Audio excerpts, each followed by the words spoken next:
Everybody, this is of course Prince Tyler, and I'm here with a special guest tonight to talk about Kaiju and Tokusatsu.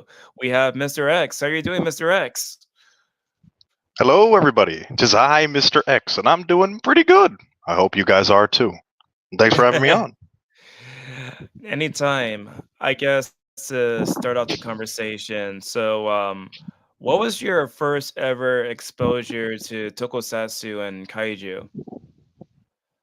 Ooh, this one gets a little bit funky. I would say my very earliest memory was I was at my mom's sister's house when I was really, really, really young. And my first exposure to it would have to be this random rerun of Mighty Morphin Power Rangers. I believe it was part one of the White Light special where Tommy becomes the White Ranger, but it was so separated from everything else. I had no idea what it was at the time. Uh, but in hindsight, now I can safely say that's my very first memory. It's really interesting because I have the box set in front of me for Power Rangers. I'll show you. Here it is. Ooh.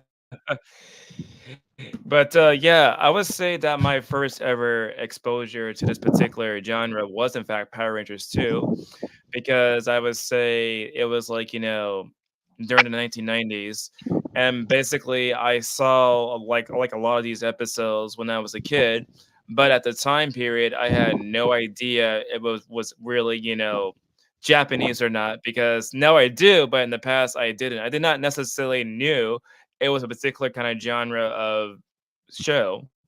And I would say that after the whole entire case of Power Rangers during the 1990s, that I had like a series of recommendations directly from my mother. Again, back then, I did not necessarily knew it was like from Japan or not. But she recommended like a lot of different shows that she saw when she was little during the 1960s and 70s, because back then they did not call it tokusatsu, they would just call it like a show, right? So basically Hmm. she would recommend Johnny Sokol right here. She would also recommend Ultraman, and I figure, you know what, I'm gonna watch these shows because she recommended to me and I liked them. And I would say when it comes down to the big guy right here, that I was like exposed to Godzilla with the remake. But I would say that the first ever Japanese Godzilla movie that I saw was Godzilla versus Mechagodzilla for 1974 during 2004. So that was the first one I ever saw, because basically back then, of course, people don't know the idea nowadays because we're older generation. But basically back then, you would go to like a video store like Blockbuster, and you would just go to the aisles of the different kind of movies. And I found Mechagodzilla that way, by going to Blockbuster and renting it out that way. Ooh, I'm a lot younger than you, and I can feel my back just killing me right now. Like back in my hometown, we used to have a Blockbuster near a pharmacy, however, I didn't go into it much, but it existed. That's about as close as I ever got. But no, it's very interesting how we all kind of wandered into there. My parents didn't really get me into kaiju things or anything like that. The closest I could say was my dad, but he grew up with like the Spanish version of like Tetsujin 28 or Gigantor, and that's about as close as I got. Everything else I found on my own. Wow, that's interesting because I was think for the case of the Mechagodzilla movie that I mentioned, basically as soon as I rent that movie from Blockbuster, I went home with my dad and he also watched it with me. It was like quite the the experience of watching it with my dad. But with the case of Power Rangers, I would think I was like the only person that watched it by myself.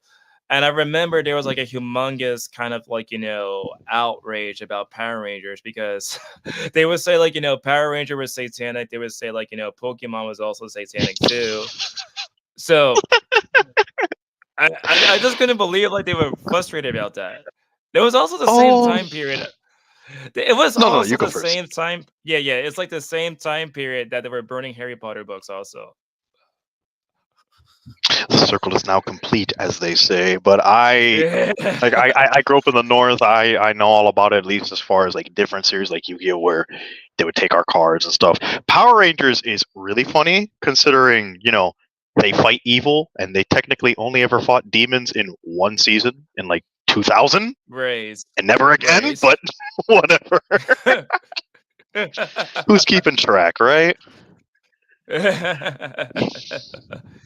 Yeah, that's true. But like, what's interesting is that thanks to Shout Factory, I learned that basically like a lot of the stuff we see for Power Rangers comes directly from a genre that's known as Super Sentai. And it's been going on since at least the 1970s, correct? I believe Super Sentai began in 1975, whereas Kamen Rider, another Toku franchise that I'm a bit more familiar with, came out in 1971. Both penned by the same guy, actually, the late Shotaro Ishinomori-san. It's interesting because think it's like more recently that Shout Factory released like the whole entire series for Kamen Rider, and they also been releasing the newer shows on like home video.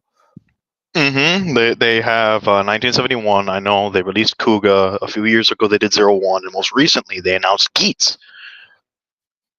which is That's the interesting. second most recent season. Yeah, because I noticed like when you compare like the original Kamen Rider in comparison to the less more like the newer shows, it seemed like it has a very dark kind of tone to it because one thing I like about one of the episodes, right, was the fact that one of the villains that they called was called Spider-Man. That was funny. Does he know? Does he know? But they actually did Oh, do like man. I think they did like a Spider-Man one for like the 70s too, right? Yes, there is a Toei, the company that does both Super Sentai and Kamen Rider, did have its own Spider-Man series, affectionately called Spider-Man. He even has his own transforming mech and everything. It's great. Yeah, I think isn't it like the first ever show that Toei has done where they decided to have the transforming robots before like the Super Sentai shows? It's a toss-up between them and Battle Fever, I believe. Oh, okay, Battle Fever. Yeah. That was It's interesting one of the because two, but it's really early. I mean, obviously, of course, we do know, of course, yeah, Spider-Man comes from Marvel Comics. Isn't it also true that for Marvel Comics, like Stan Lee also helped with the idea of Battle Fever J? Yes, Stan Lee, his impact, it doesn't get talked about, but it's the reason why Battle Fever is the way it is, how we got Toei Spider-Man, and that inadvertently inspired a whole bunch of other things in the genre, both in Japan and by extension all the way back, because Japan also adapts a lot of Marvel properties. Like I'm sure you've known about like the X-Men anime or the JP commercials and stuff like that. Like I can thank Lee for that. Kind of.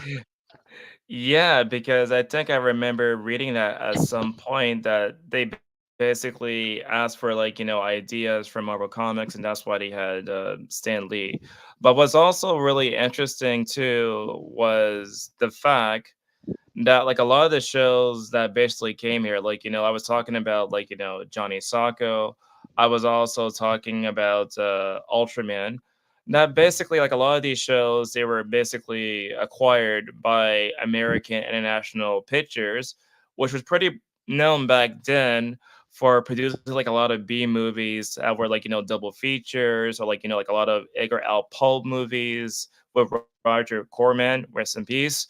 But is it? Oh, go ahead. Sorry. No, I was agreeing with you. Okay. Yeah, yeah. It's interesting because basically, like I know, like some people, laugh at the dubs and they prefer the subtitles over the dubs. What do you think about the dubs for those particular shows during the 60s and 70s? They are objectively hilariously bad, but they were done at a time where we didn't know the concept of voice direction between languages. So it was just a genuine effort. They have their place in history, and people are always going to be one way or another regards to them. I think they have a right to exist, and if that's what gets people into the genre, then more power to them. Just don't go in expecting Shakespearean levels of performances because that just wasn't a thing. And to hold it to that is really unfair. Yeah, yeah, I would say so too because also the way that they had to basically do the performance back then is less advanced in comparison to right now. Like, right here, I have a pretty advanced microphone, relatively speaking, in comparison to like, people doing performances in the past. And so the way they would do it back then is to, use the film roll and then, look at the screen to actually loop everything up. But like, once they, mess up, you have to, slice the film again and do it all over it again, vice versa. But it's like much easier nowadays. Oh, absolutely. The thing Mhm. about producing these things is, as we saw with Minus One, with Godzilla Minus One, a fantastic movie, by the way. Um, there's a Deserve that lot of Oscar. techniques that. Yup. Oh god, it's so good. But I'll get into that in a little bit. Uh, the thing about these sorts of movies, like with Toho and Kaiju and stuff like that, there's a lot of techniques that go into them that, while not a lot of them get see use today, there's some that are incredibly useful where they can make things with like the budget of a ham sandwich and it still be fantastic. And that is to be very commendable versus, like the MCU where it's just full of CG effects and they feel like they have no weight and whatnot. It looks pretty, but doesn't mean anything really. I don't know. It's just something to think about versus, oh, their mics and film reels were bad in like the 60s. People still watch it. People still watch the original Ultraman. Can't say the Mhm. same about most stuff coming out now, can I? I would think, maybe it's my personal impression right now, but I think like a lot of the shows that we see nowadays, they tend to maybe are geared more towards kids. And not to say that the past shows were not geared towards kids too, but it kind of felt much more mature watching them in comparison to something like right now. For example, I think like a lot of the shows nowadays, they tend to cater towards the idea of selling toys. Do you agree with that? Oh, there's been a toy market in a lot of this for a while, especially since you mentioned like Ultraman and I mentioned like Kamen Rider, like the gimmicks, like Yeah. post. I want to say Ryuki onwards in for terms of Kamen Rider and pretty much all of Ultraman because they all have those little devices to become Ultraman. It's always been a thing. It's always been part of it. Do they emphasize it more? Oh, absolutely. But the thing that separates the writing between Ultraman and Kamen Rider and things that are more Western is, while yes, they're still to this day geared towards kids, it doesn't talk down to kids. It much like, I don't know, like Gargoyles in the Disney Afternoon. It's for kids, but they don't insult their intelligence. It talks to them on their level and makes things digestible to them while still exploring concepts that are mature. And it just lets them go along with the ride. And if they can follow it, great. If they can't, maybe they can come back when they're older, I guess. And they've just done that forever. That's interesting you mentioned that because basically, I guess because of the Western standards, like, some stuff that seems to be for kids might be too advanced for us, but for them, it's the complete opposite. I'll give you one example right now. Like these old school gamer movies where they're really bloody, right? Like you can see like the decapitation of the monsters and the blood and everything else. That was like for Hmm. kids for for Japanese kids, but for us, it's like wait a second, whoa, whoa, what is this?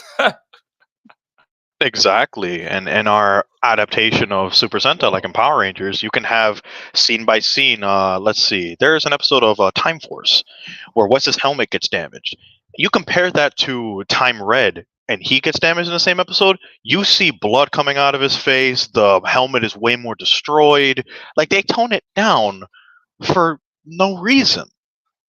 Well, not no reason, but like in my opinion, no legitimate reason. It's like if kids in Japan can handle it, we should be able to handle it. And it's the fact that you don't allow kids to be able to get used to these things while still reassuring them, that led to this perpetuation of the standard. Like, oh, we have to dumb this down. We have to censor the scene. We can't let them show blood, even though humans bleed. But again, who's keeping track? It's very interesting, like this tightrope, especially in the late '90s and early 2000s, when you really started getting more advanced video reels and stuff like that, where you had stuff like Ultraman Tiga and eventually Nexus, which was really really dark, and Power Rangers with post Zordon era and the early Heisei thing with Kamen Rider, like Kuga, Agito, Ryuki, Fies, like they're all really bloody and really dark compared to the stuff that's even coming out from the same series now. But the fact still remains, it trusts the viewer to be able to handle it. If they can't, obviously, like case by case scenario. But if they can, it's just going to keep on going, and it's been just fine. Yeah, that's interesting because, for some franchises, like you mentioned with Kamen Rider or with the Godzilla franchise, there seem to be movies, of course, that might be like, cater towards kids more. But then there's also some movies that cater towards adults. Because earlier you mentioned about like, minus one. And it's clear as day to me that minus one was catered more towards adults. Meanwhile, we have something like Godzilla X Kong, and obviously is catered towards like the much more younger audience. Oh yeah, absolutely. Um, those two are just a very nice example of you can have both directions in a franchise and it can still succeed. Like I just saw Godzilla Kong a few days ago actually with my family, and it's great. It's not minus one, but it doesn't have to be. It's still engaging in its own way. It's still entertaining, and it just does its own thing while still using, the insert spoiler monster here and Godzilla and stuff like that. It's great. Yeah, no, go watch it. It's fun. I promise. Yeah, it's like I would say, like, when I was watching Godzilla X Kong, it reminded me so much about the movies that were done during the 1960s by the director Jun Fukuda, because basically for like his movies for the franchise, like Son of Godzilla, or like the Sea Monster, or like Megalong and Mecha Godzilla, like his movies had a particular tone in comparison to someone like Ashiro Honda, because Ashiro Honda had a much more grounded, much more serious military tones, while his movies are much more laid back. So it reminded me so much about watching those movies that were done by Jun Fukuda. Hmm. Yeah, no, I could see it. It's just the lovely thing about all these IPs. You can Yeah. still honor the original spirit of the IP while still Yeah. going in your own direction.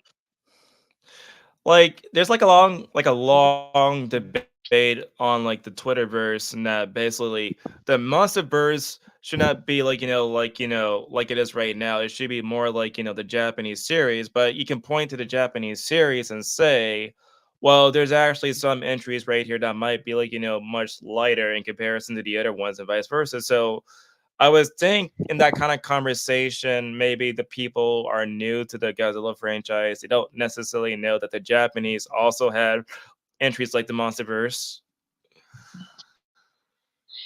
Yeah, it's just an example of Twitter being like, "Hey, I have my preference, and my preference should be the only thing that exists." And then you just stare at the filmography for like 5 seconds, like, "Oh, wait a minute. Both interpretations can exist and have existed for literal decades, and there isn't a problem. It's not a problem for them. I don't understand why it needs to be a problem for us." Like And before matter of Godzilla fact, Kong came out, it was super heated about like, "Oh God, this film isn't like minus one." It's like, but it doesn't have to be. it doesn't have As to long be. as it's good, it's not a problem. And luckily, it is. And also, I believe it was the director of the movie for Minus One. He actually endorsed the new one. Yes. I In fact, they forget had if it a. was him or a higher up that passed away after minus one came out, though. I can't I remember off think the it top of my was head. it was a producer of the movie that passed away. Mm. Yeah, and basically it's crazy because like of course, like a lot of the movies for many people are seen like as the butt of all jokes.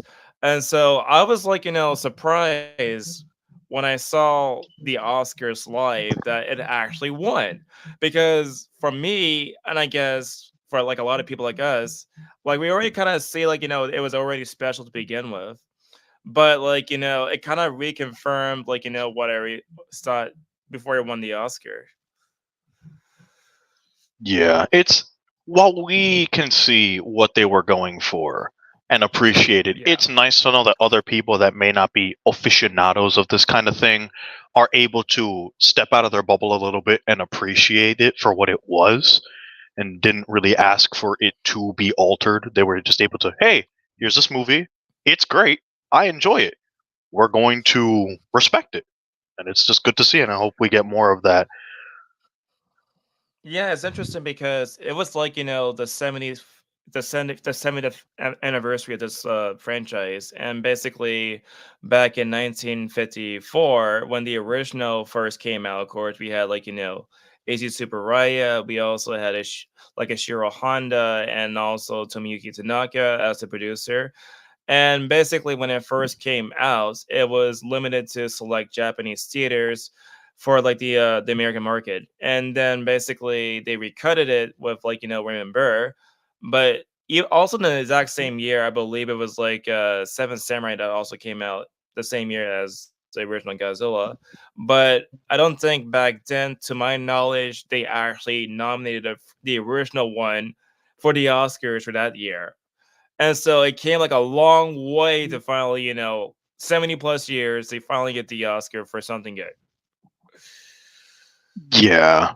I mean, it came out in 54. The war, while it was a ways away, it's still relatively fresh in people's minds, and that might have had something to do with it, on top of, well, Godzilla's basically a whole.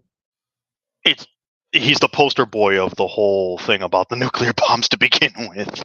So I can Right. imagine that had something to do with it, but yeah, it took a while, but it's nice to see that we're in this place where it can get the accolades that it deserves and that people will give it a chance because of just how blended the American and Japanese market is for these sorts of things. One thing I would have to criticize Toho is not necessarily related to the movie, but one thing that they have failed the fans for this particular movie is the fact that it's not necessarily available for people to see it, I guess, the legal way. Because I remember reading a headline that says that minus one right now is like one of the most pirated movies on the internet as soon as it came on like Blu-ray and also Amazon Prime.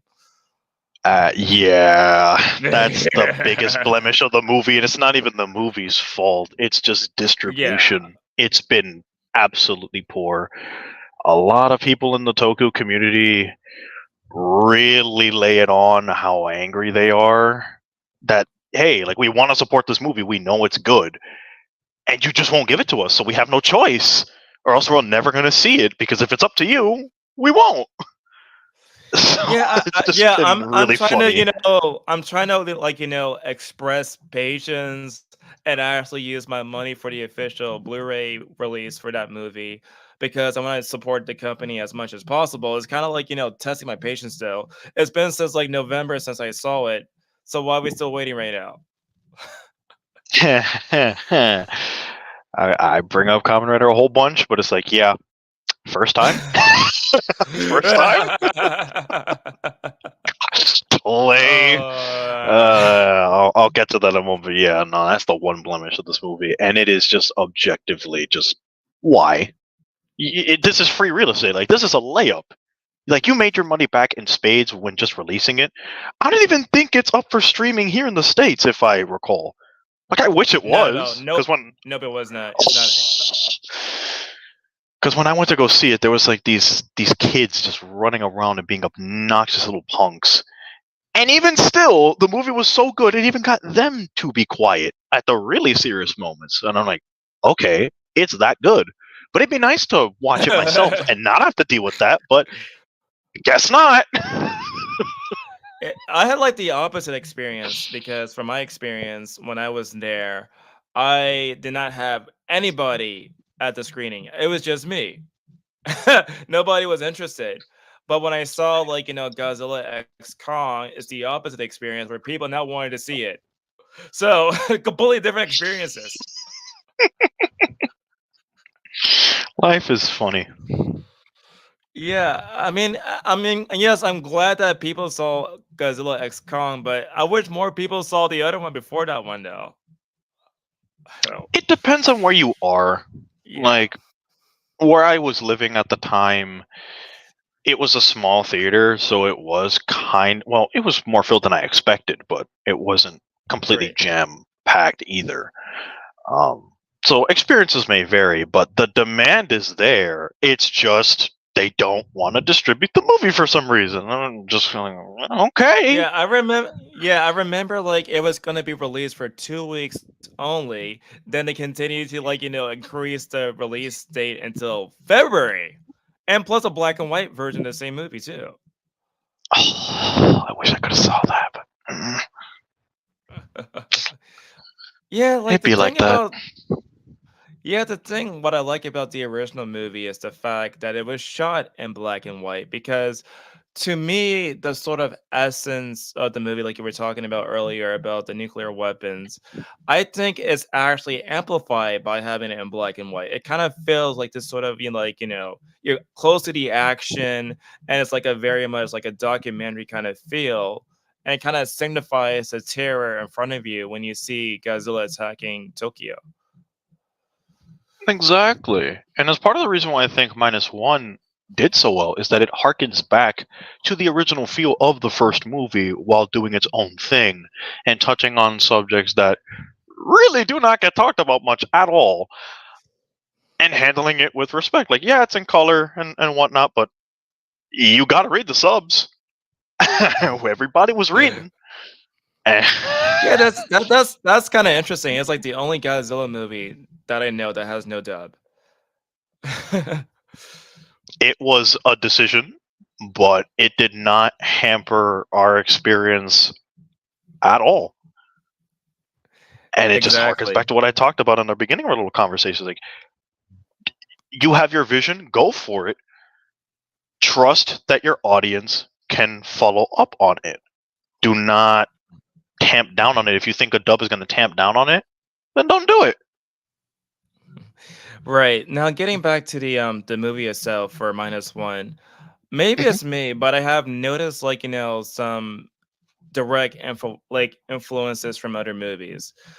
Well, obviously the original one, that's the obvious template right there. But basically, when it comes down to the score, maybe you have noticed it yourself too. But I noticed like some parts of the score made direct reference to Mothra versus Godzilla and also King Kong versus Godzilla. Hmm. I don't really have a sensitive ear for that sort of thing, but Yeah. the music felt very distinct. It definitely didn't feel like something that you'd hear from a more modern movie, let alone a more modern kaiju movie. It's Yeah. more subdued in a lot of areas. Also, have you have noticed that basically the whole entire boat sequence is like a direct reference to Jaws? Oh yeah, that that one was laid on really thick, but it was also a very fun scene to watch. But yeah, no, it's I don't want to say one to one, but it you could even It's like not see Jaws and just know the iconography of Jaws and like, yep, that's what this is. absolutely. It's kind of funny because I believe in the interview that was done by Spielberg and also I think in some other interviews too that he's basically mentioned that he was inspired by Godzilla to make Jurassic Park and also Jaws. The circle is now complete And again. also and also he made direct reference to Godzilla and Ready Player One. Oof. He is just everywhere. Yeah. But you can definitely see their influence, especially like, the Lost World, because I remember this one scene from the Lost World where the T Rex was just attacking New York City. It's like, yep, he got influenced from like Godzilla. Yup. But Speaking of Godzilla, have you seen the '90s animated series? I own it. Yes, I've seen like some episodes. Yeah. Hmm. How do you think that show handled the IP in your opinion? Because you seem way more experienced about it than I am, but I figured I'd ask. I think when it comes down to the show, I like the show more than the movie. Shocker. Really? I think it actually, yeah, I do. But I Well, now think the the question main asks reason, like, which I like, movie, because there's quite a bit of them. well, basically the TV show that you're talking about that came out in the '90s was based upon the movie that was the remake that was done by Ronald Emmerich, right? And so they did an adaptation of that particular movie, and I think it actually was more closer to the original Japanese movies in comparison to what we saw with his initial take in the 1990s remake. Hmm. Very interesting. It's weird, I know. No, it's not bad. It's just interesting. It's not every Yeah, day you I actually thought get to talk to someone that knows enough about it to also be able to appreciate the differences between the show and the movie that came out at the time.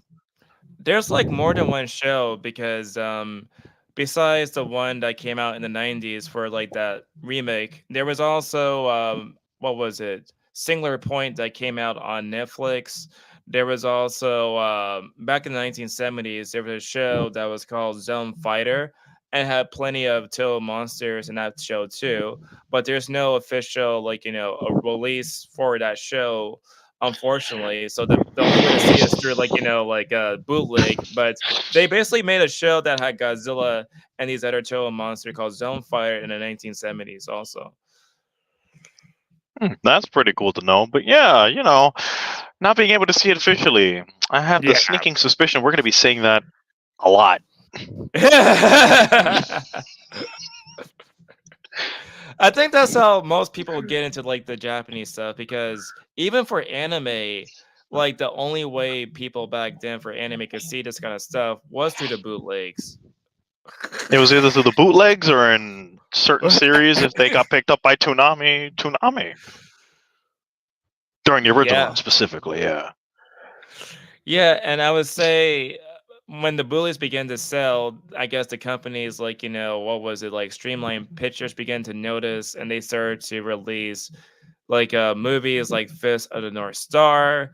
And then it started to catch on, like you were saying earlier about Tanami and how it got popular again through like Sailor Moon and DBZ and Pokemon. And so and the thing about what I hate so much back then, because nowadays it's easier because of streaming and DVDs and Blu-rays, but back then when you want to get like an episode, you got like at least 3 episodes of the show for one VHS back then. It's Yup. incredible. Ugh. I look back at just the DVDs or even the VHSs because I used to have those for a little bit.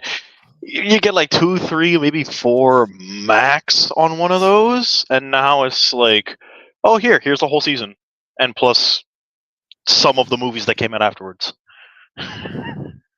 Oh my. It was so expensive too. It cost like an arm and a leg to get like at least one VHS copy of those 3 episodes.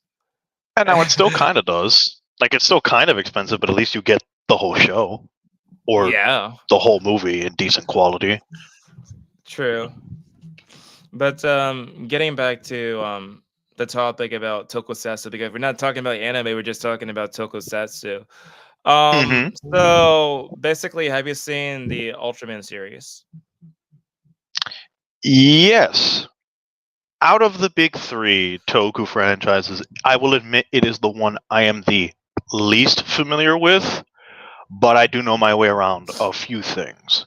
I actually tried getting into it last year because, unlike the other ones, Superaya Productions does go out of its way to try to make the Ultraman series more accessible. Like the most recently completed series, Ultraman Blazer, when it was coming out on YouTube, I tried watching it. I stopped after episode 5, not because it was bad, but just because life got in the way and I never bothered to finish it. But I heard it was pretty good. They also did the exact same thing for Ultraman Z when it came out for the first time, that they were basically subtitling it for the YouTube market for everybody to see, and we saw the episodes, that way too. I think they're still up. You just have to dig through them because I don't think they get taken down. Because Decker, they also did that for Trigger. They did that for after Z, and they're gearing up to do it with Arc, the soon-to-be release season. Mm. Yeah, I would say, for that particular case for Ultraman, I seen like a lot of these old school Ultraman shows, so I'm not as familiar with the newer ones in comparison to the old ones. But I basically let me check right here. So I got copies of it myself. So basically, of course, I got the original ones on Blu-ray right here. It's from Mill Creek Entertainment, and I also have like Ultra Q, then Ultra Seven, and Ultraman Ace, and these other ones during the 1970s. And I believe I might have one show that came out more recently in the 2000s, but I'm not sure which one it was. Though it's on the top of my head. I would imagine it's probably Tiga. If it's not, I'd be very surprised because Tiga is essentially the Kuga of Ultraman. It's the thing that brought it back when it went dormant a little bit, and then it's never really stopped since, albeit a few other exceptions. I think it's not Tiga actually. No, it's I think it's something different, but I cannot remember it right now, unfortunately. But have you seen the shows that came out in the 60s and the 70s? I haven't seen most of them. I am definitely going to try to get into Ultraman 1966, like the original, just for the sheer just charm factor of it. It's pretty straight and to the point. There's a lot to appreciate about Ultraman, though, and I think, given its accessibility, if people really want to get into Toku, I would recommend giving it a chance, since quite a few things that it does do go into other series as well, just in slightly different forms. Yeah, the thing about it, like, have you seen by any chance the latest movie, like Shin Ultraman? What do you think about that movie? That movie is a bit hazy because when it came out, I was in the process of moving and then moving Mm. again in the span of 3 months, but that's can of worms. Um, I really like Shin Ultraman, and the general consensus is it is pretty beloved as well because it tries to be as close to the original as possible in the sense of harking to the original messages of Ultraman, which is just Ultraman and his people, just the Ultramen, are very, very optimistic about humanity. They don't know pretty much anything about us other than we exist and we have potential and they believe in us and try to protect us in their very quirky ways with space wrestling. And it's just something really, wholesome about that. Yeah, I would say so too, because basically, when it comes down to the movie, I would say obviously the tone is much lighter in comparison to Shin Kamen Rider or Shin Godzilla because you can make a movie that's serious for Kamen Rider and for Godzilla, but for Ultraman it's kind of harder to achieve given its history of always being like lighthearted, and so I would say that's the major difference between those other two movies. Well, not through lack of trying, mind you, because that's how we ended up getting Nexus, Mm. Ultraman Nexus. They tried to make it more serious, and it actually is a good series, but it got essentially canceled. Um, because I guess it just wasn't moving the way that they wanted it to. And ever since, they've really harkened into the more child friendliness with it. I'm trying to remember. No. Cosmos came before Nexus. So with Max and Mebius, the two series that followed it, and it's just been in that trend ever since. Like they're not gonna try to go full on Nexus with the series again. And if they did, it would be interesting. I just don't see it happening. Um, Right. It's interesting because The thing of all the three movies that was out for the Shin series, like what would you say is like the best one for you? Because I would think for me when I watch like, Shin Kamen Rider, I mean, it's not to say that Shin Godzilla was bad. I love Shin Godzilla, but relatively speaking, I would say like, Shin Kamen Rider is like on top, and like number two is Shin Godzilla. I would say Shin Godzilla is last. I would put Shin Ultraman above it, but I definitely agree that Shin Kamen Rider is the best of them. Because everything I said praising Shin Ultraman, I can easily say about Shin Kamen Rider and then some. Like the casting is great, the music is great, capturing the original theme of Ishinomori-san's original series in 1971. It's all there, but in its own more modern way without toning it down, really.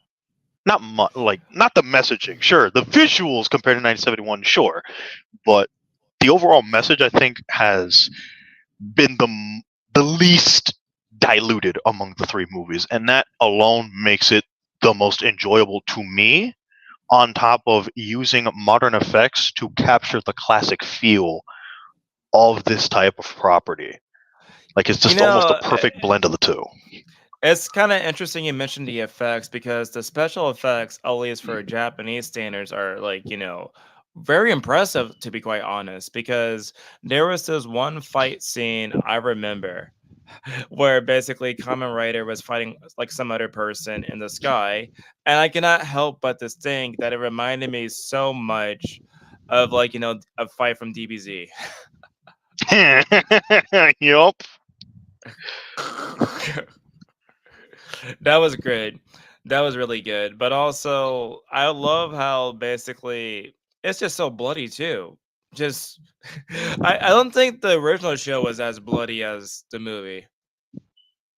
No, it leans more into the freaky horror, like getting disintegrated or turned into like bubbles and whatnot. But it has moments where it can get kind of morbid. Whereas Shin Kamen Rider doesn't hesitate to be actually bloody. That's something it does have over the original, but they both can get kind of messy and a little bit morbid. Right. So obviously, there's like many different shows, and I have not seen every single last show because I'm still like a noob for the whole Kamen Rider stuff. But what's your list of the top five shows you would recommend for like I guess somebody who's new, like someone like me? Because If I've we're seen like talking the first, Kamen Rider, oh sorry, yeah, finish because your question. sorry. Yeah, it's basically for someone like me. I already seen like I've seen the original one. I've seen like Shin Kamen Rider that came out more recently, and I think I've seen like what was it? That show that came out from like Shell Factory is Kamen Rider Kuga that came out on Shell Factory. Okay. So, of all the streets that I've seen, like what other shows would you recommend for someone like me? Okay. Now we get to the tried and true question every Kamen Rider aficionado gets to. What do you recommend? The common answer to that would be whatever you think looks cool, regardless of era. But that I feel personally is a bit of a cop out because people are interested in different things. If you're into the more slower paced, kind of more gritty feel of Kamen Rider, I would recommend the early Heisei eras. Like you already started with Kuga, but Kuga itself is a bit different than all the other early Heisei era writers.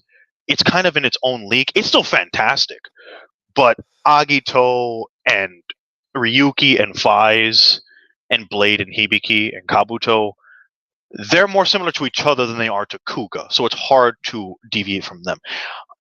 I personally, like, if you want to get into like the basics, really, especially to how Rider is now, but want to go a little bit more retro, I would recommend Kamen Riders Double or W and O's. They have the two-parter format. Their gimmicks are simple, so they're easier to understand. They still have great visuals. The stories are fantastic. They don't have as much side content to well, in the case of Double specifically, doesn't have as much side content that you need to follow really to get a grasp of the main story. In fact, while not many people would recommend it, you can just watch the part twos of each episode and still get the gist of what's going on, because these are like 50 episode shows, mind you. So we have Double and O's. I would also recommend. A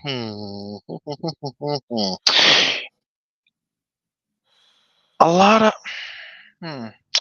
I know people recommend Gaim, but I would never tell you to start with Gaim. Don't. You want to get 2 to 3 series under your belt before you watch Gaim, but Gaim is great. Another common answer would be to watch the most recent series. Like for me, the most recent series is Gotchard. Gotchard, much like Double and O's, which are Double is the first one I watched to get into the series. Gotchard is the one that I've been keeping up with week to week as it's airing on insert method here because the gimmick is simple to understand. It still echoes the same feeling of Kamen Rider, where you're all about protecting life. It has a simple to grasp protagonist with a very simple goal, but still relatable. You want to see him succeed, and there's a lot of things to like about it. It gets pretty episodic. Most modern shows in Reiwa, the current era, are specifically divided up into arcs. Like we just finished the Kamen Rider Legend arc, actually, with episode 35. So if you like arc-based storytelling, where you can see the beginning and the end of a particular arc and enjoy it on its own, and if you decide it's not for you, you can watch something else, then I would recommend Gotchard. Is the newest thing. It's ongoing. It's pretty easy to catch up if you know where to go. And If so, you want something, sorry. sorry, it's okay, it's okay. So, in other words, basically, I guess you were trying to say that the best way for you to actually know like what's for you is to try each show out and find one that fits your taste, right? The general consensus is you can look up a list of like the main suits. Pick something that looks cool, and you'll see the synopsis of what that show is about. And if you like it, go for it. With Showa, Showa has a whole bunch of shows. They're pretty simple. They almost all have the same feel, to the point where if you want to watch Showa, I just recommend 1971 and Black specifically. Those are really good. Come to think about it, like I think there's like one more thing I have seen besides like the 3 things that I mentioned, like the original and also Kuga and also Shin Kamen Rider. I think I saw the Shin Kamen Rider movie that came out during the 90s, or was it the 80s? Kamen Rider Shin. Yeah, Yes. that one is trippy. That's J and Zo or ZO, not to be confused with the Heisei series, Kamen Rider GO. Those are the 3 movies that basically capped off the original run of Kamen Rider before it went on hiatus until Kamen Rider Kuga came out. They are very different beasts. They all kind of do something very different. They are fun to watch on their own. Just do not expect most series to be like them, because they're not. It is like, holy crap. It's like incredible to watch. Like adults themed Kamen Rider like that was just wow. Well, that leads into another conversation. If you want more adult themed Kamen Rider, you have Kamen Rider Shin, J, and Joe. There's also, and I know people might flag me for this, there is Amazons. Ironically, it is on Amazon Prime. If you have that, you can actually watch that. It's a remake of the Showa series, Kamen Rider Amazon. It has 2 seasons.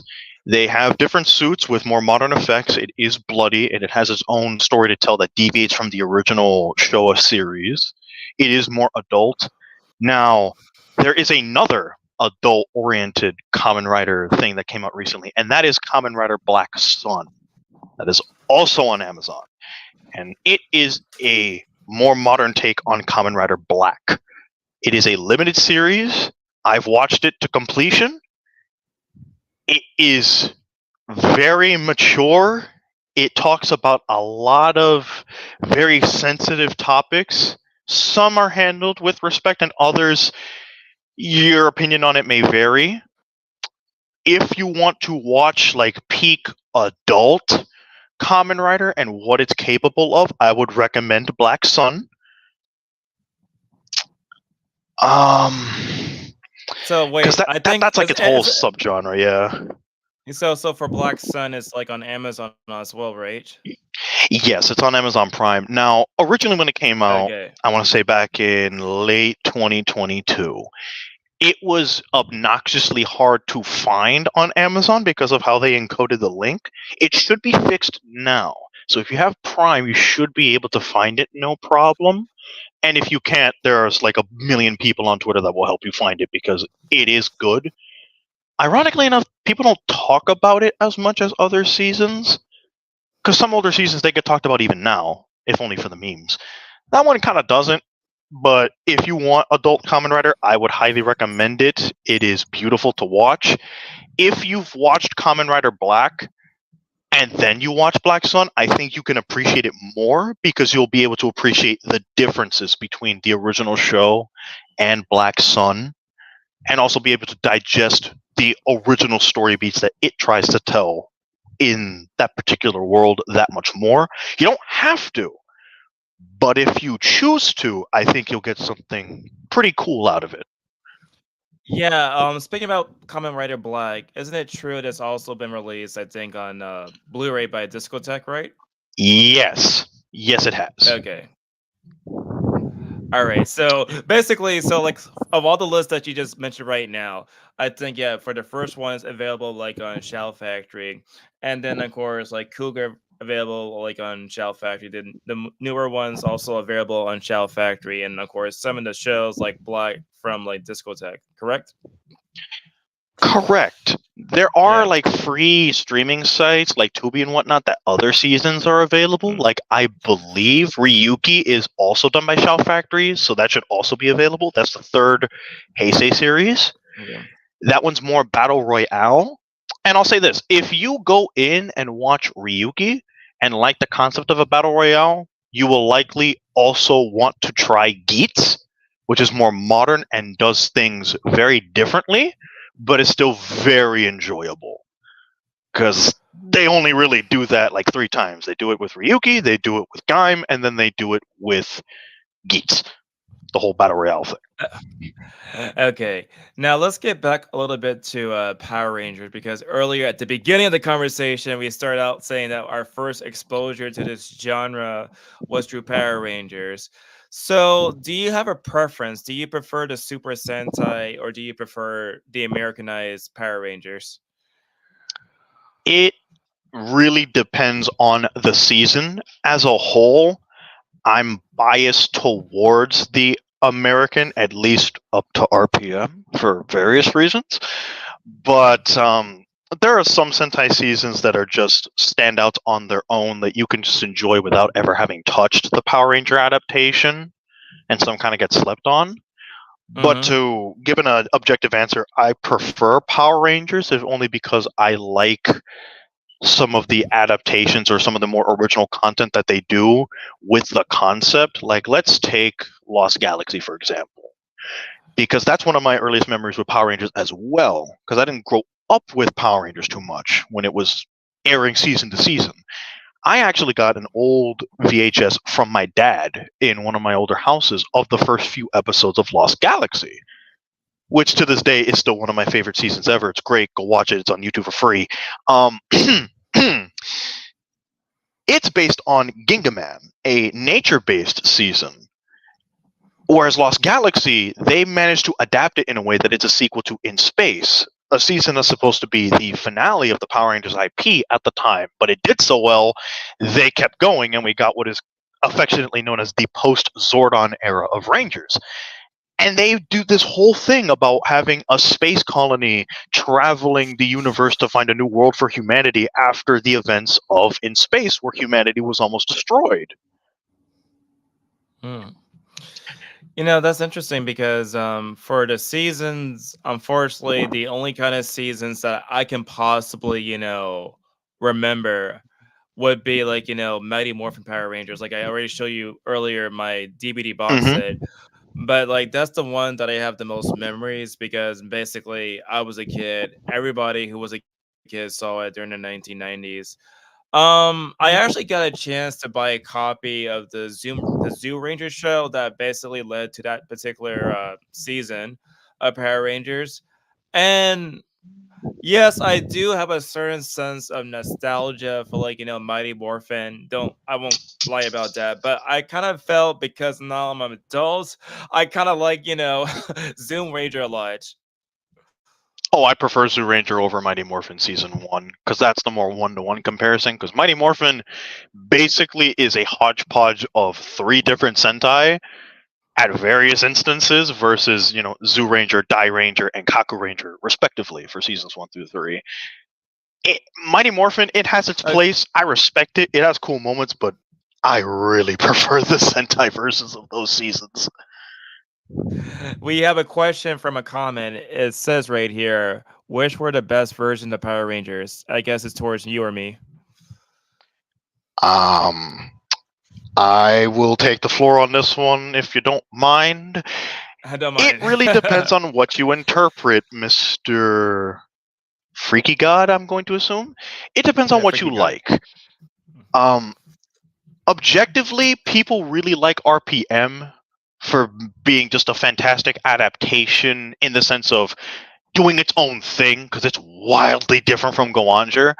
Me personally, I would say the best Power Rangers would be the post Zordon era, which is basically Lost Galaxy up to Wild Force. That's when you got teams that would change completely from season to season.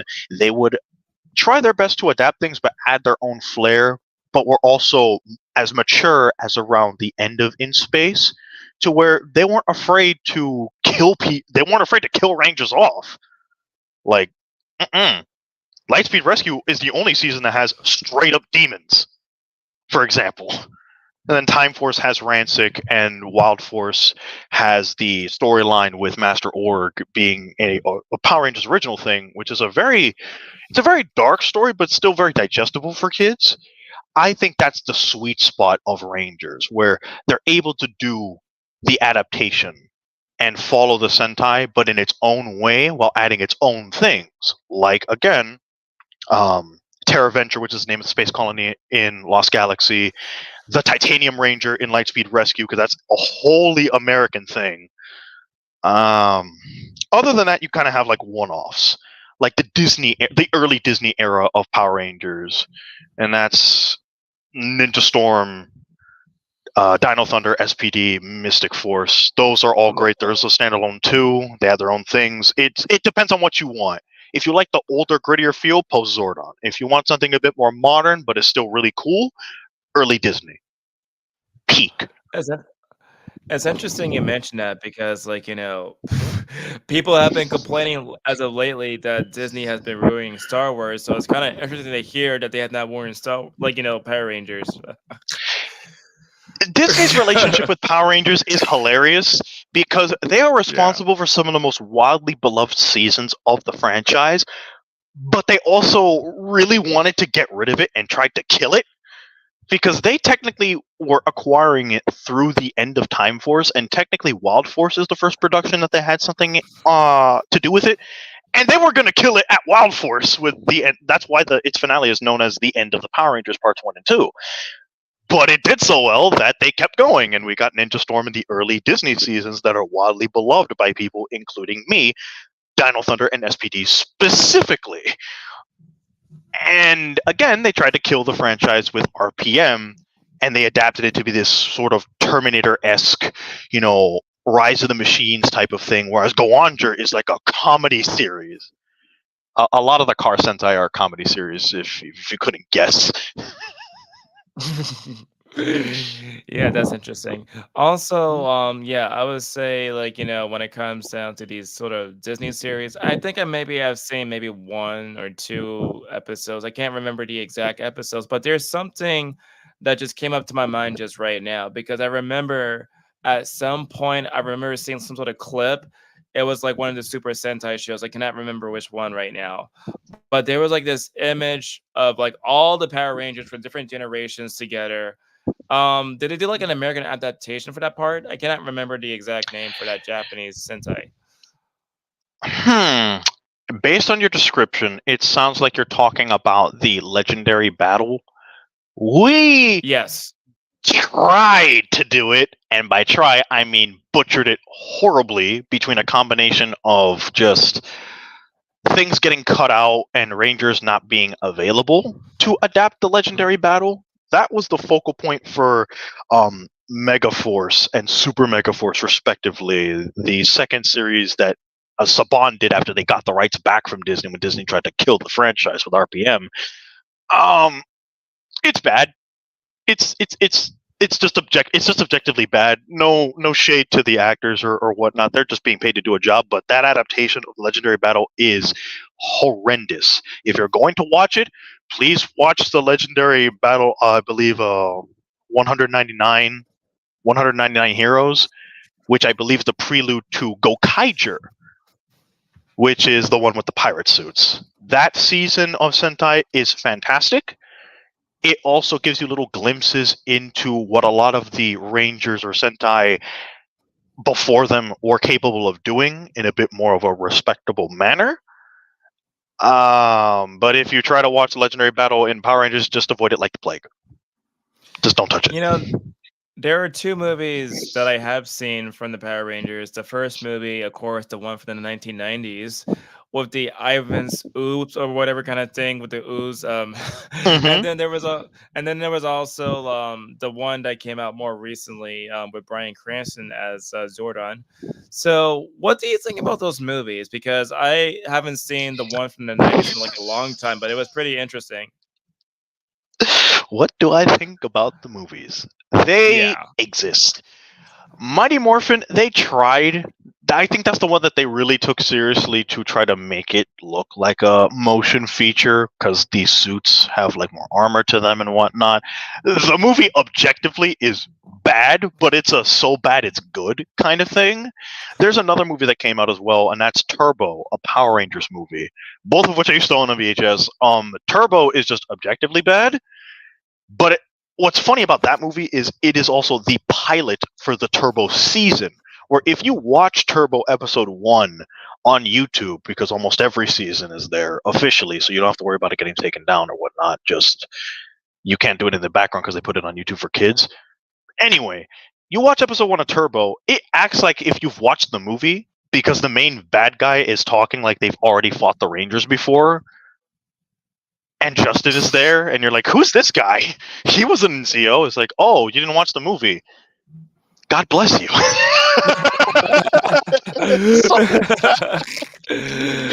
Because it led to one of the biggest questions in Ranger fandom even now. Why did they stop using the CO powers when it wasn't destroyed?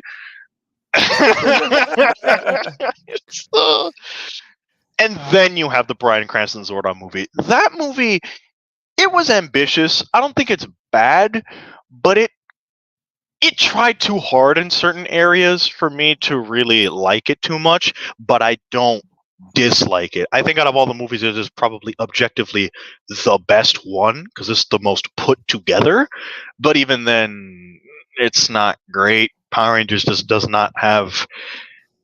It just doesn't have the biggest track record with movies. It really doesn't. You can technically count Once and Always as a movie, and if that's the case, then yeah, it's great. But no. Yeah, the first thing I want to say is it's not the first time that Bryan Cranston actually worked for Power Rangers. I believe he did voiceover for the original season, if I'm not mistaken. Oh, Bryan Cranston? Yeah. Yes. I'm trying to remember because Zordon has multiple voices because his original voice is long dead. It's not the voice for Zordon, but the voice for the monsters that he did in the past. Oh yeah, he's done quite a few. There's a lot of Power Ranger actors that end up voicing the monsters a lot, especially in the post-Zordon era, but I can't name them by name because there's just so many. Also, it's interesting because basically for the world of comic books, they actually have a Godzilla and Power Rangers crossover. If they were to have like an adaptation of that comic book, would you say that would be like the best Power Ranger movie? It would be the coolest. Your mileage with the Power Ranger comics will vary greatly. I respect the comics. They really try to expand the universe, but 9 times out of 10, they do a lot of dumb things that I just do not like, especially with suits that didn't get adapted. But that's just me. I won't stop people from reading the comics, but specifically for that one, I think it would sell like hockey, especially now off the backs of -1 and Godzilla X Kong. If they try to make that Godzilla Power Rangers movie a thing, oh, oof, good luck holding on to those tickets. That's all I'm gonna say. Yeah, I would say if it's like gonna be like, one movie that would come out with like $1 billion, it would be that one. Yes. Oh, absolutely. I don't think it'd be for the Rangers, unfortunately, but it's gonna make that money. That's all Hasbro's gonna care. Oh, that's another thing. How familiar are you with the current state of Power Rangers? I think earlier you mentioned in conversation about Megaforce. That's the closest I can remember for the newer ones. I know that you are not a man of God like I am, but God bless you. You have not seen the atrociousness of late Neo Saban and Hasbro. Hasbro is just. Where do I begin with this? They buy the IP from Saban after Mhm. Saban puts out one of the worst seasons of all time, that being their adaptation of Ninja, otherwise known as Power Rangers Ninja Steel and Super Ninja Steel. It was, and again, no fault to the actors, just the way that they adapted that story is just complete garbage. And the Ninja wasn't even particularly that good, but it was so bad, Saban sold it again. And Hasbro buys it. They adapt Beast Morphers, which is an adaptation of Go Busters, which is an adaptation that Saban and Disney skipped. They went backwards to adapt something, which was really cool, and then it was aggressively mid. And then they Wow. just jump ahead again and do Dino Fury as that's an adaptation of Ryu Soldier. Ryu Soldier, I've heard mixed things about in Japan. I'm one of those people that when the leaks came out, we believed that we were going to get a full-on Dragon Sentai, and it was just another Dino season. And just for that alone, I'm like, yeah, I'm not touching this. I was lied to. And Dino Fury was even more aggressively mid. And then there's Cosmic Fury, the development nightmare. I'm not sure how familiar you are with certain things, but there's a lot of decisions in there that the Toku community on Twitter, myself included, do not like about Cosmic Fury. The original content is bare bones. The former leader of the Dino Fury Rangers basically gets completely, in our opinion, disrespected and sidelined, and they try to make it up to the fans by basically making him into a god who does nothing, mind you. And the series wraps up with just the lamest line ever. And now the franchise is effective. Well, it's not 100% dead, but it's basically dead. There's no new show coming out. There's talks of a reboot that is going nowhere, and Hasbro has gotten the license over to Playmates to make the figures. Because the thing is, they made Cosmic Fury, but they don't even make any figures for it. Okay. To the point where it feels like I'm they sorry. Like, bought it. give me 1 second. I need to turn on the light because it's getting dark here. Give me 1 Oh second. yeah, yeah, no problem.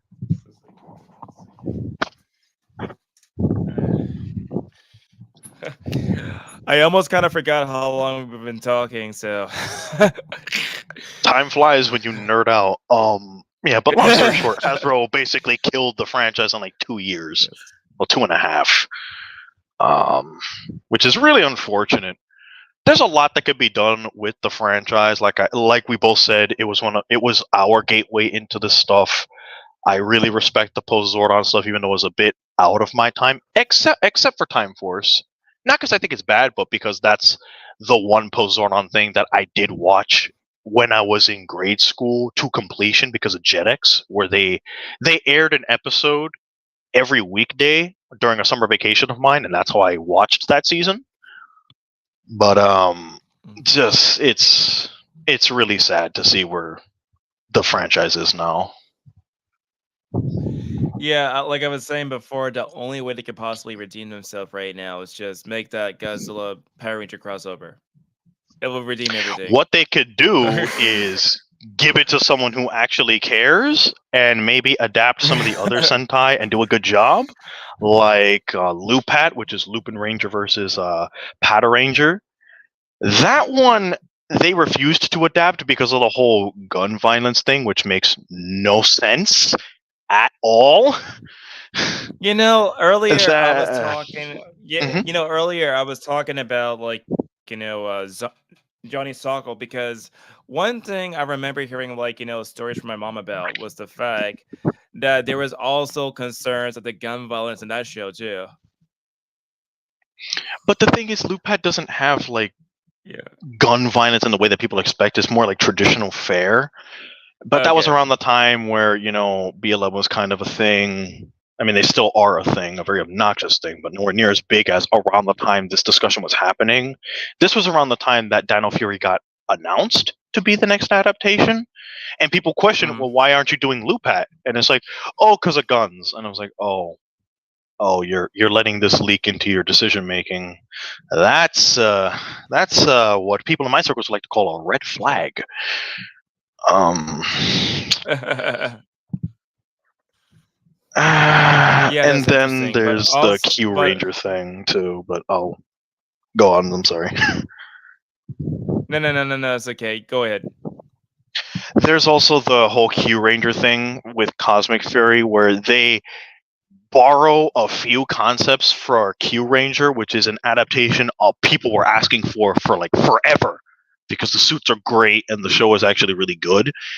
And they basically do almost nothing with the concept except, hey, here's little marbles that we shoved into our jury rigged little morpher here that is just complete donkey butt.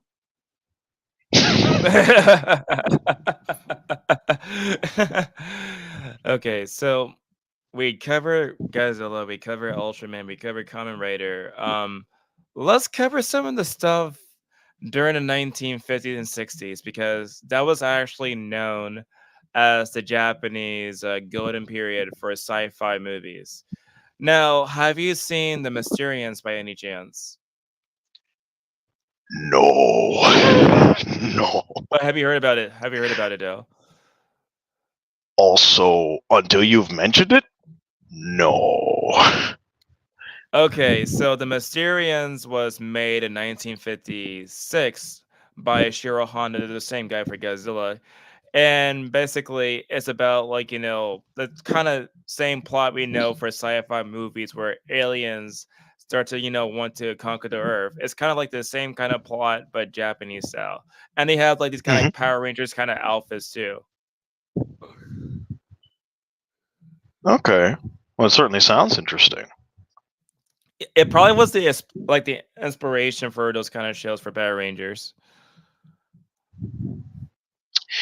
It might have been. I'd have to look into what Ishinomori got inspired to do when he made Goranger, Himetsu Sentai Goranger, Mhm. the first one. It's possible. Yeah, it's entirely possible, but also I would say another one that's also really good. Have you seen probably like another one like you probably never seen before, but what do you think about Monstra from 1961? That one is also a bit before my time. I will say I'm certainly open to watching these things a bit more because Okay. I'm like you, where there are a few things that I'm really familiar with, and then there's just stuff that I either have not heard about before or am just getting into myself. Yeah, I think for Monstra it's available legally on YouTube and some other places if you want to see that one. I would recommend it. Um Okay, so getting back to those movies, so basically I mentioned like Mysterious. You need to see Mysterious. You need to see Mothra. What about? Have you heard about the H Men? The H-Men? Yeah, No.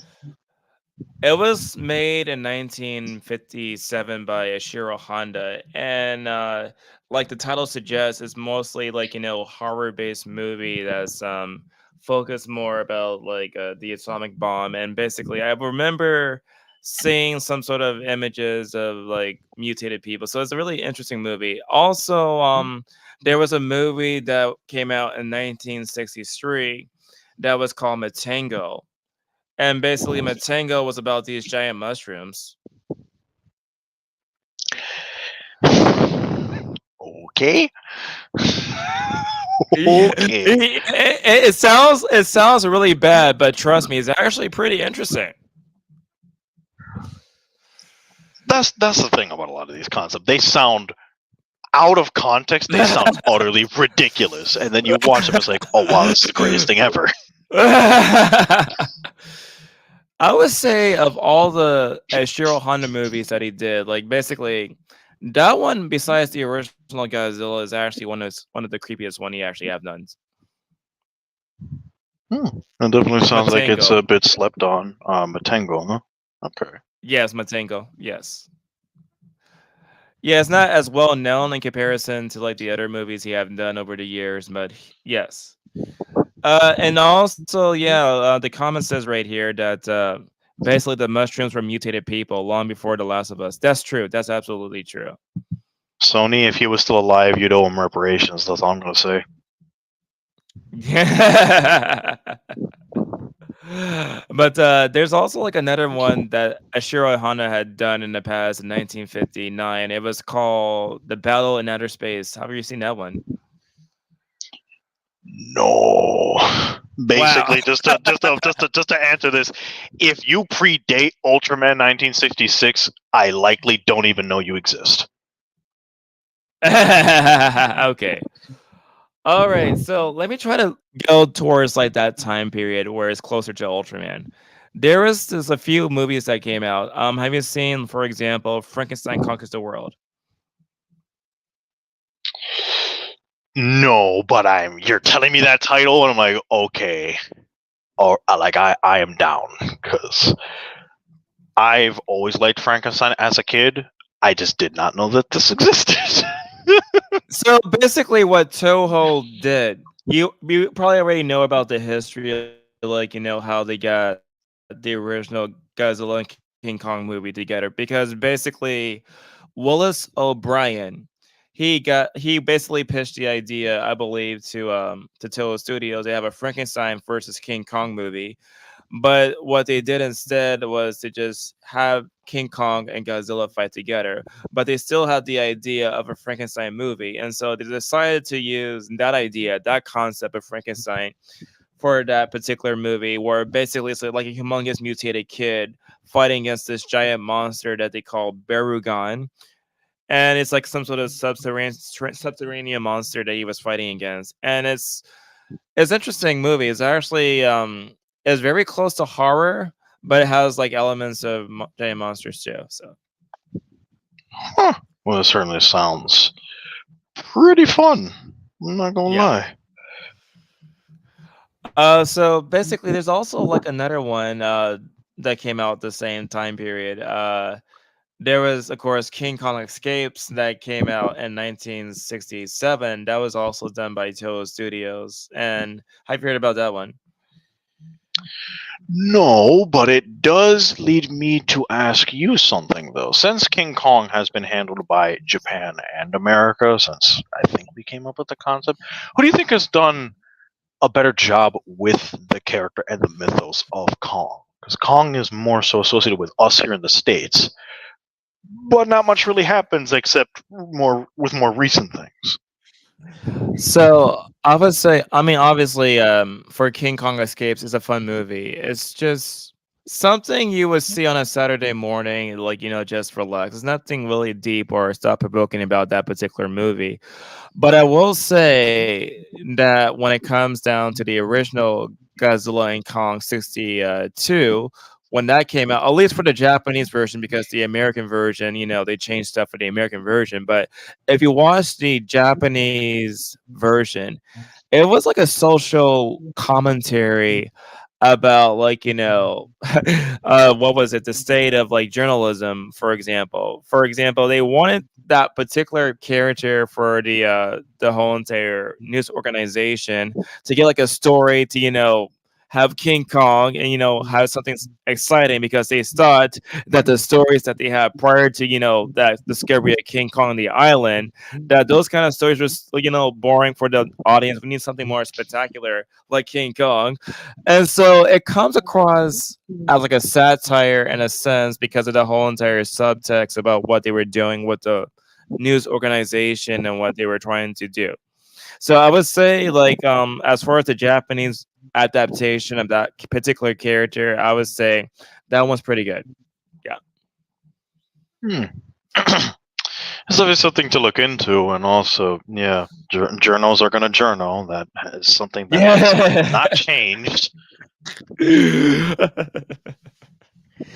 Yeah, I would say the Japanese version of that movie is available from the Criterion Collection if you have a chance to get that set.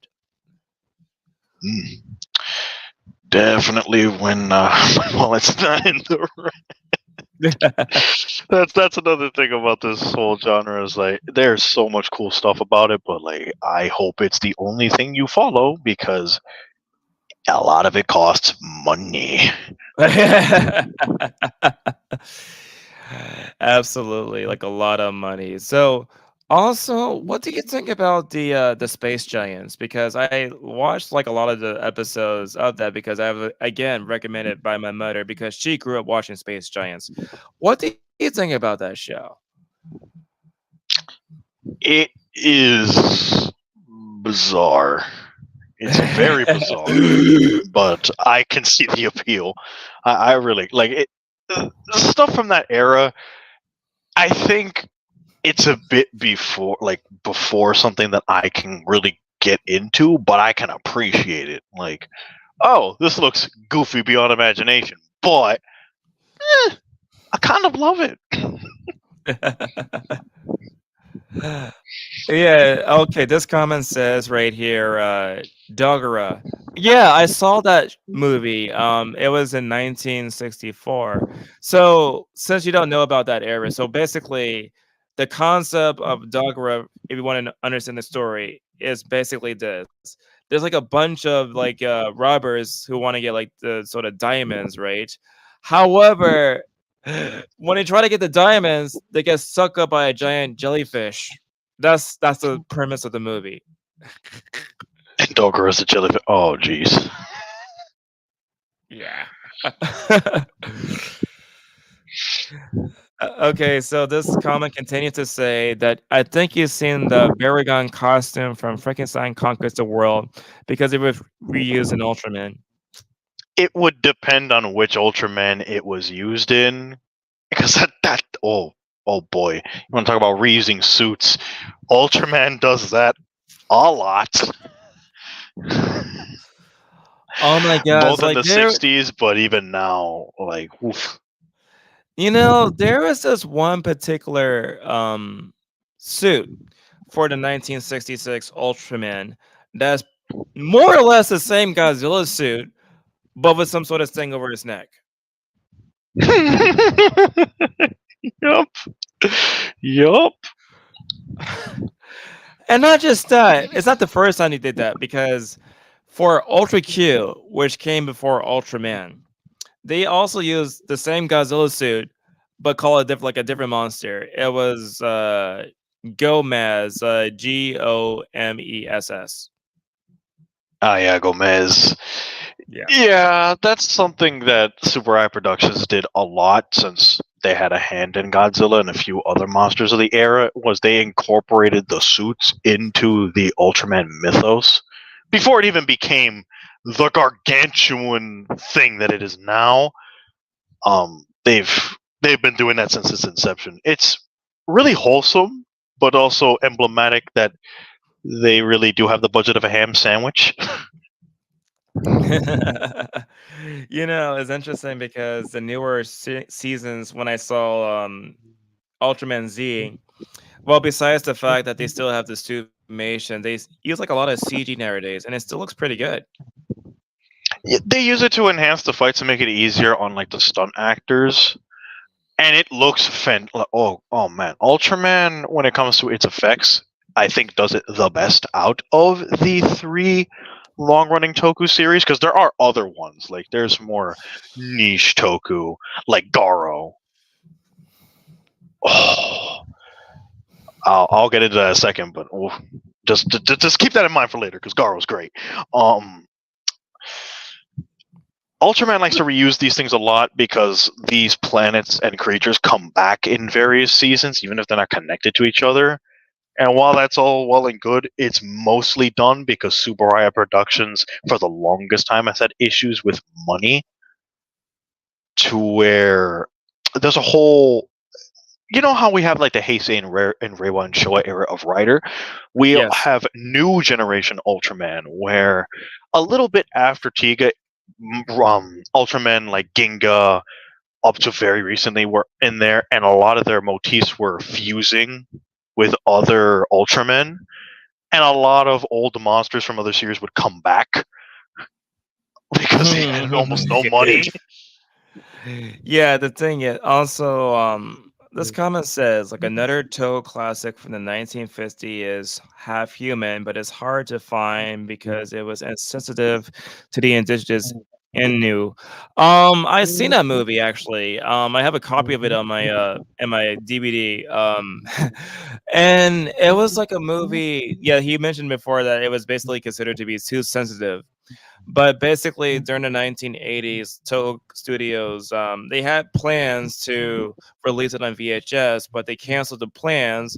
However, allegedly, an employee of Toho Studios leaked the whole entire movie from like the VHS, and they put it online. And now everybody can see it that way. People would be asking for a bit more of that these days, but I can believe it. Let's see.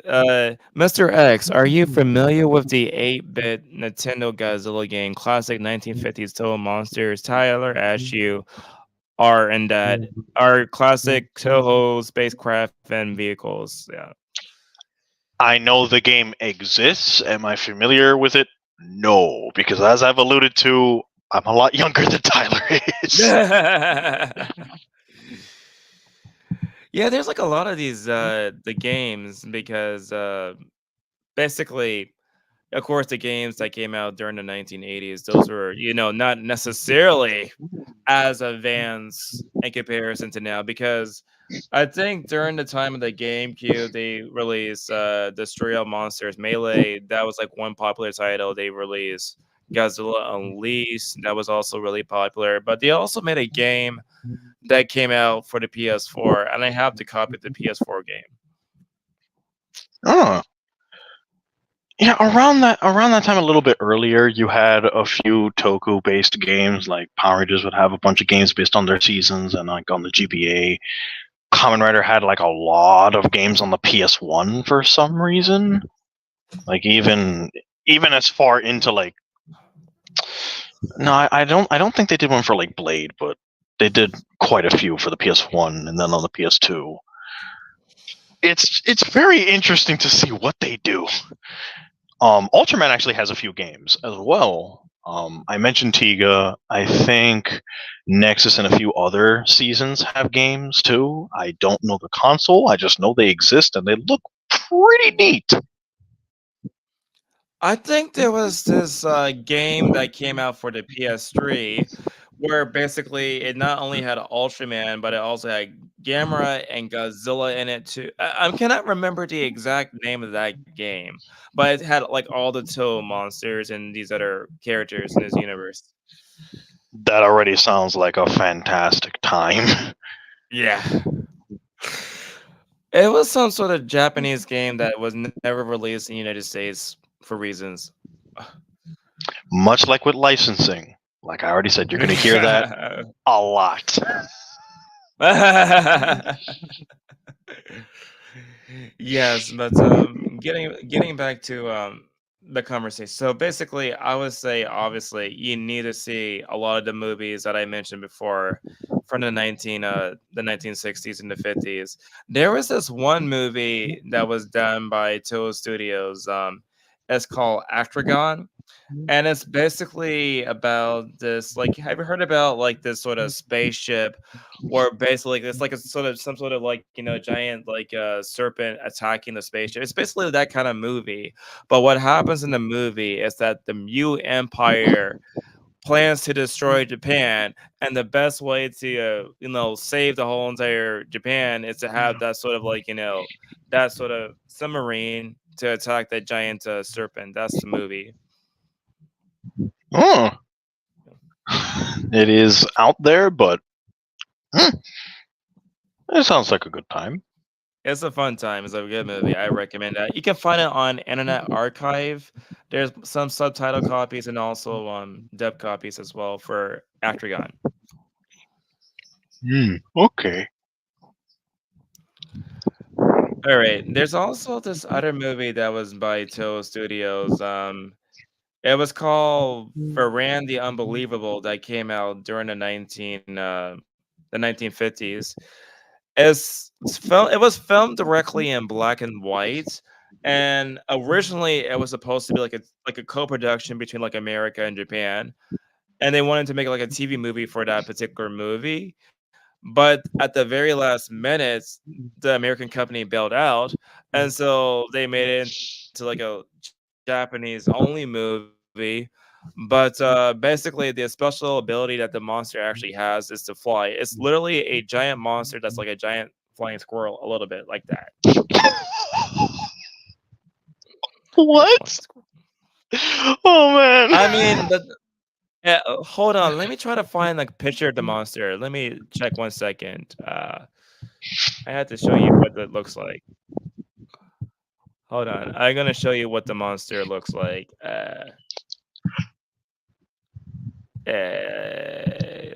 Okay, there it is. Voila. So this is what it looks like. You can see the picture. Okay, it's loading up. No.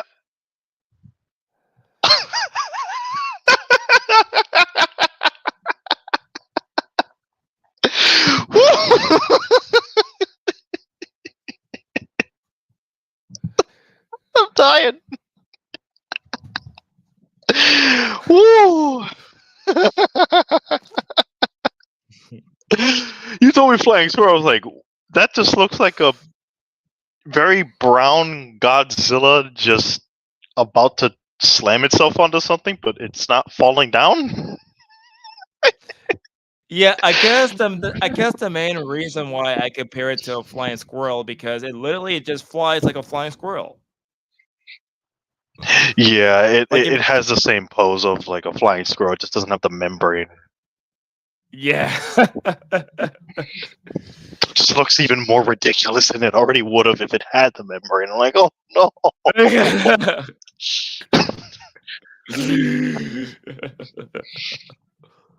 Oh my god. But it's like a lot of goodies that came out in the 50s and the 60s. That was like the golden period for like, the Japanese sci-fi. That was way before they started to get into like the TV shows like Ultraman and Kamen Rider. So I definitely recommend that period. No, absolutely. And they had quite a bit of inspiration because a lot of that was made in response to the fallout of the war, and it was kind of their way of like coping with it in their own way. With the most serious among them being Godzilla, but it wasn't limited to that. It just, hey, what if all this stuff from the war just led to all these giant monsters coming out and just craziness ensues?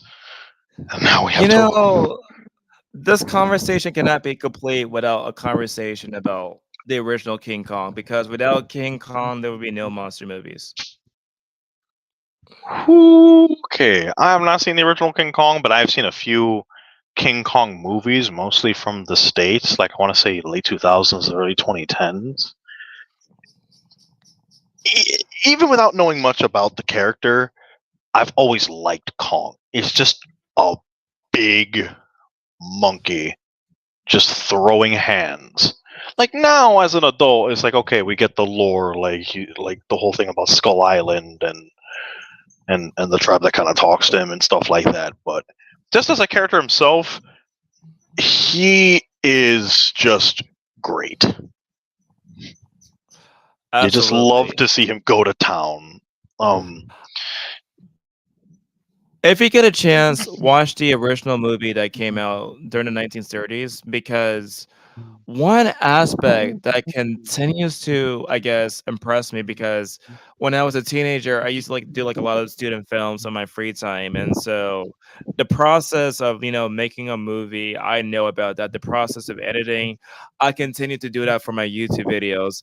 And so, from a technical point of view, from my point of view, the most impressive thing is the fact that during the 1930s, that they shot all the special effects through stop motion animation. That's just wild. that is beyond impressive because stop motion, yes, you have like a lot of technical stuff now. It still takes a lot of time, and without a lot of the techniques that people use now to make it look really good, it is very impressive that they were able to do it on a scale where they were able to include it in a feature film. Yeah, because I remember reading like in the documentary. There's a documentary for like the Blu-ray set that I have, but basically Willis O'Brien, prior to making King Kong, was doing like these sort of dinosaur kind of movies with experimentations of like stop motion animation before he actually began to prepare for King Kong.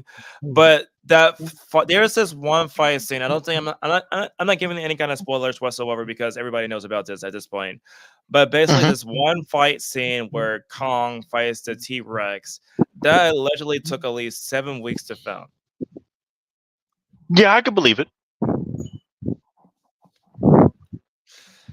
Absolutely. Like you're dealing with creatures of that size with stop motion. Yeah, because they're doing that frame by frame, making sure the animation lines up, that the movement is fluid enough to where it's not jarring. And with things of that size, where there's just like the slightest bit of movement can just throw everything out. Yep, I can totally believe it. Absolutely. And also, it was one of the first movies, well, to have a score because most movies that has sound didn't have scores until King Kong. And also, basically, besides the special effects, was the fact that some of the techniques that they also used was like rear projection. For example, they would have the actors in front of the projection of the special effects of King Kong and the dinosaurs and have them react that way to film their reactions. Oof. Yeah, like Legendary 007 also mentions that it used rear protection for the first time, like debuting that as a theater technique. Yeah, so basically, just from that point of view, a lot of the aspects, even today, is like so impressive because again, the notion of making all these special effects by like stop motion, that's just time consuming. And we didn't have effects, so they had to make the suits. So the suits had to be of good quality. Practical effects were just all over the place. The introduction of scores, different shot styles that we take for granted in a lot of these shows that we've talked about, like things that we just see as naturals. Like there was a time where they did not exist, and because of Kong and other things like it, now it does. Yeah, because thanks to King Kong, I believe there was a re-release during the 1950s, and because of that particular re-release, it sparked a whole series like of American monster movies. Like I think one of the most famous ones, it was something with like a giant. What was it? A giant. I can't remember that name. Dem. The movie called Dem. Basically, it was like giant ants for that particular movie, and that was actually a pretty good movie. I saw that one. I own it too. There was also movies like the what was it? The Beast from a 2000 Phantoms. That's also a really good movie. That was also done in stop motion animation by what was the guy's name? Ray Harryhausen, I think that's the guy's name who did the special effects. I cannot remember exactly though.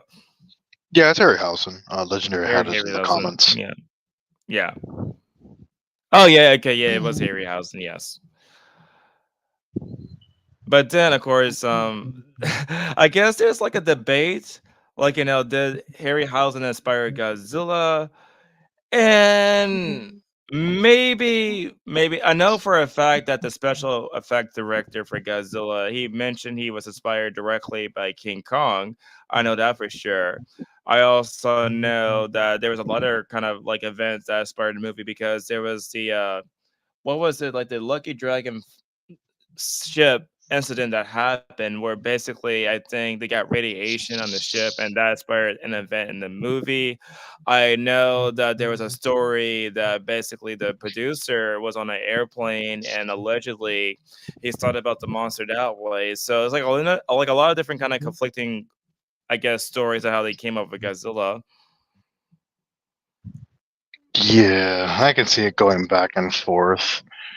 While we obviously know the big inspirations behind what motivated the plotline for the first movie, it's honestly just a genuine toss up. And most people that are gonna do that are, well, they're already set in their ways at this point. Wait a second. I did not know. Wait, this comment is interesting. So, Star Wars prequel could be traced back to King Kong. King Kong was made by Willis O'Brien, who oversaw Ray Harryhausen on Mighty Joe Young. Harryhausen worked with James Danforth on Clash on the Titans. Wow. Yup. That is quite the long line there. There's like a lot of stuff that could be traced back from Star Wars from other stuff.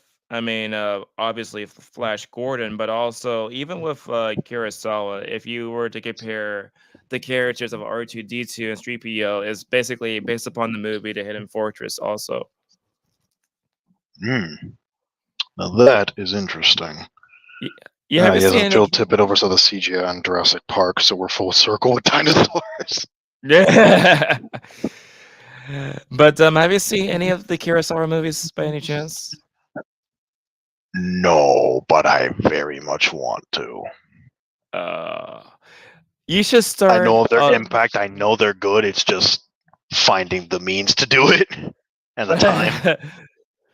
Okay, I'll give you at least 3 movies for you to see. So the first movie I will recommend is Seven Samurai. Hmm. Everybody needs to see Seven Samurai. That's the first movie right there. The second movie I would say is Yojimbo. I recommend that movie too. And the third movie I would also recommend because I mentioned Star Wars before is the Hidden Fortress. That's a good movie. Okay.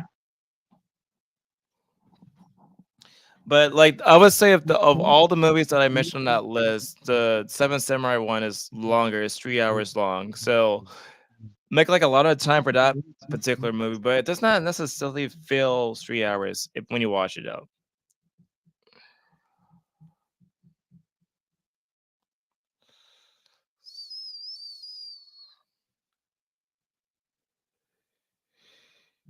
Can you still hear me?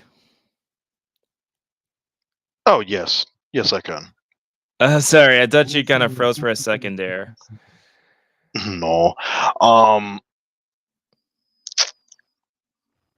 What was I saying? Yes. A lot of movies have that effect where the length of time on paper could be long, but it doesn't feel that way when you're watching it. There was this one movie. I'm not sure if you heard about it, but back in 2006, there was this one movie I saw that was called Grindhouse, and it was 3 hours long. The first movie had Planet Terror, the second half had Death Proof, and it had like these sort of fake trailers. Like many of these movies from these fake trailers end up being real, by the way. And so when I saw that movie for the first time, it did not feel like 3 hours at all.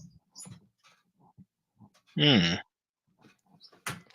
And by the way, basically for the first part of that movie, like I mentioned before about Planet Terror, the main plot essentially is like a zombie apocalypse movie where you have this sort of chick with a machine gun. Like that's the only thing I'm gonna say about that movie. Yeah, I Pick recommend with it. By the machine way, gun. yes. That sounds pretty sold. I recommend watching Grindhouse. It's great fun. Great fun. But anyway, we've been going on for an hour and 44 minutes. Obviously, we cover like a lot of ground. Is there any sort of closing words you want to say before we sign off? Oh, sure thing. The Tokusatsu and Kaiju movie genre is expansive. If you aren't necessarily down with what's going on right now in media, you can just in the 50s and 60s alone, you can basically watch stuff and not run out of things until you are literally about to die. Like just jump in and just have fun. Yeah, and also I got the link for Mr. X account for you guys who are curious. By the way, you're gonna open up a YouTube channel someday? I used to, but that was a very long time ago. Would I consider going back to it? If life allows, maybe, but for right now, I'm just kind of just the big indie comics hype man on the Twitter machine. Yeah, like I guess maybe the next time we have these sort of like discussions, panels, like about this sort of stuff, I'll invite you again. Okay? Oh, absolutely, I'm down. Okay. So take care, everybody. Thanks for coming on, Mr. X, and I'll see you guys in the next live stream or video.